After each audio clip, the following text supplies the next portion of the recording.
Marwari media आप देख रहे हैं। आज है 9 जनवरी 2024 मंगलवार का दिन और हिंदू तिथि त्रयोदशी है। नजर डालते हैं आज की बड़ी खबरों पर। शुरुआत करते हैं बड़ी खबर के साथ। राजस्थान में भजनलाल सरकार को बड़ा झटका लगा है। सरकार बनने के 1 महीने बाद ही भारतीय जनता पार्टी को हार का सामना करना पड़ा है। चुनावी नतीजों से सरकार की सेहत पर भले ही कोई असर न पड़े, लेकिन इससे भाजपा को किरकिरी का सामना करना पड़ रहा है।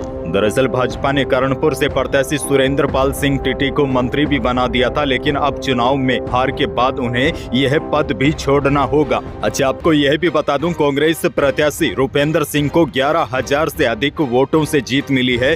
रूपेंद्र सिंह ने कुल 94,761 वोट हासिल किए। भाजपा के सुरेंद्र पाल सिंह टीटी को 83,500 वोट मिले। इस सीट पर कांग्रेस की जीत के बाद पूर्व मुख्यमंत्री और कांग्रेस के वरिष्ठ नेता अशोक गहलोत ने कहा है कि जनता समझ गई है कि सरकार बनने के बाद भी हमारी ताकत कम नहीं हुई है। आगे बढ़ते हैं बड़ी खबर। रेल यात्रियों के लिए अच्छी खबर है। राजस्थान की राजधानी जयपुर के दूसरे सबसे बड़े रेलवे स्टेशन खातीपुरा से टनकपुर के लिए स्पेशल ट्रेन आज 9 जनवरी से चलेगी। इस ट्रेन से आप उत्तराखंड के टनकपुर हिल स्टेशन घूमने जा सकते हैं। टनकपुर भारत और नेपाल के बॉर्डर पर है, इसीलिए भी यह जगह सैलानियों के बीच लोकप्रिय है। आगे बढ़ेंगे बड़ी खबर। राजस्थान बोर्ड की 10वीं और 12वीं की परीक्षाओं के लिए डेट शीट का इंतजार राज्य के लाखों छात्र छात्राएं कर रहे हैं। बड़ी खबर यह है, माध्यमिक शिक्षा बोर्ड राजस्थान द्वारा परीक्षा कार्यक्रम जारी किए जाने की निश्चित तारीख का तो ऐलान नहीं किया है, लेकिन पिछले वर्ष की परीक्षा के पैटर्न को देखें तो राजस्थान बोर्ड शैक्षणिक वर्ष 2023 और 24 के लिए इसी सप्ताह डेट शीट जारी कर सकती है। तो बता दूं, बीते शैक्षणिक वर्ष की बोर्ड परीक्षाओं के लिए भी राजस्थान बोर्ड ने टाइम टेबल 13 जनवरी को ही जारी किया था। ऐसे में संभावना है राजस्थान बोर्ड की 10वीं और 12वीं की परीक्षाओं की डेट शीट इसी सप्ताह जारी हो सकती है। और बड़ी खबर आपको दे दूं, सोशल मीडिया पर एक डेट शीट वायरल भी हो रही है, लेकिन आपको बता दूं वह बिल्कुल फेक है और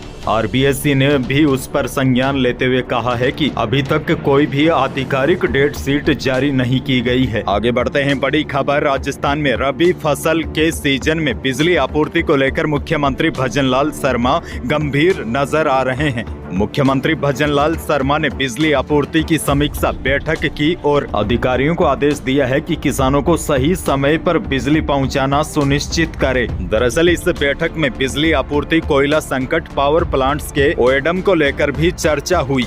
मुख्यमंत्री भजनलाल शर्मा ने कहा कि यह विशेष ध्यान रखा जाए, आने वाले दिनों में किसानों के साथ ही आम आदमी को किसी भी प्रकार की समस्या न हो। अधिकारियों को निर्देश दिया है बिजली सुचारू रूप से संचालन करे। आगे बढ़ते हैं आपके लिए बेहद जरूरी और काम की खबर। पहले अस्पतालों में चिरंजीवी योजना के तहत मुफ्त इलाज होता था, लेकिन अब आयुष्मान भारत मुख्यमंत्री चिरंजीवी स्वास्थ्य बीमा से मुफ्त इलाज हो रहा है। और आयुष्मान कार्ड बनवाने के लिए लोग अब ई-मित्र और सरकारी दफ्तरों के चक्कर काट रहे हैं। बड़ी जानकारी आपके लिए यह है कि आयुष्मान कार्ड बनवाने के लिए अब आपको ई-मित्र या सरकारी दफ्तरों के चक्कर नहीं काटने पड़ेंगे। आप किसी जानकार व्यक्ति से या फिर खुद से घर बैठे मोबाइल ऐप पर रजिस्ट्रेशन करके ऑनलाइन ही आयुष्मान कार्ड बना सकते हैं। वैसे आपको बता दूं, यह काम आप किसी जानकार व्यक्ति से कराए तो ही अच्छा है, क्योंकि इसमें OTP वगैरह भी देनी पड़ती है। आगे बढ़ते हैं आपके लिए एक और काम की खबर। पब्लिक प्रोविडेंट फंड और सुकन्या समृद्धि योजना अकाउंट को एक्टिव रखने के लिए पैसा डालने की आखिरी तारीख 31 मार्च 2024 है। अगर तय तारीख पर PPF और SSY में पैसे नहीं डालने पर यह अकाउंट इनएक्टिव यानी कि बंद हो सकते हैं। दरअसल कई बार क्या होता है, हम इन बचत योजनाओं में अकाउंट तो खोल लेते हैं, लेकिन फिर समय पर पैसा नहीं जमा करवा पाते या फिर भूल जाते हैं। तो अगर आपका पब्लिक प्रोविडेंट फंड या सुकन्या समृद्धि योजना में किसी का खाता है तो उसको एक्टिव रखने के लिए 31 मार्च तक पैसा डाल सकते हैं, वरना दोबारा एक्टिव करवाने के लिए आपको जुर्माना देना पड़ सकता है। दरअसल आपको इन योजनाओं में मिनिमम निवेश बनाए रखना होता है, ताकि यह पता चल सके कि आपका खाता एक्टिव है। आगे बढ़ते हैं बड़ी खबर। राजस्थान की उप मुख्यमंत्री दिया कुमारी ने प्रदेश में 50 मॉडल आंगनबाड़ी केंद्र तैयार करने का निर्देश दिया है। इन आंगनबाड़ी केंद्र में सभी आधारभूत सुविधाएं उपलब्ध होगी। उप मुख्यमंत्री दिया कुमारी ने बैठक में निदेशक समेकित बाल विकास सेवाएं राम अवतार मीणा को 100 दिवसीय कार्य योजना के सभी बिंदुओं पर तत्परता से कार्यवाही करने के निर्देश दिए हैं। उन्होंने कहा कि समस्त 61,873 आंगनबाड़ी केंद्रों में गैस कनेक्शन उपलब्ध करवाए जाने और आंगनबाड़ी केंद्र परिक्षेत्र में 0 से 5 वर्ष के बच्चों की वृद्धि निगरानी पोषण ट्रैकर पर दर्ज करवाए।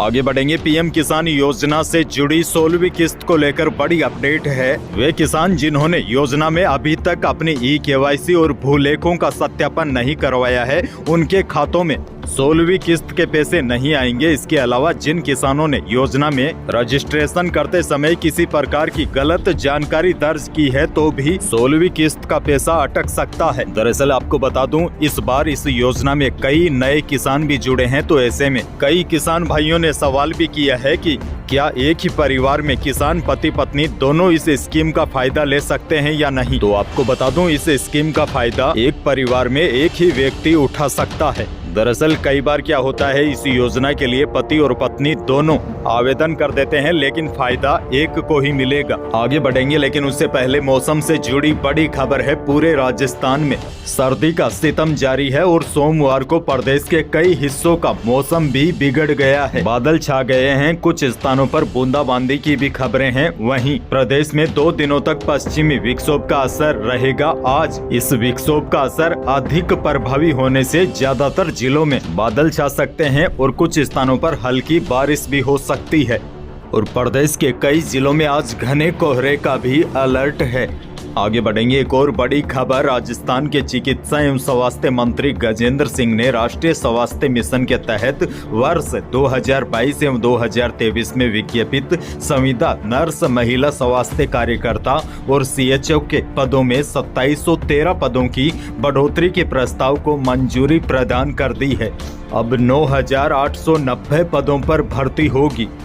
यही थी आज की बड़ी और महत्वपूर्ण खबरें। वीडियो को लाइक करना बिल्कुल न भूलिए और चैनल पर नए हैं तो सब्सक्राइब भी कर लीजिए ताकि आप अपडेट रहे बड़ी खबरों से। धन्यवाद।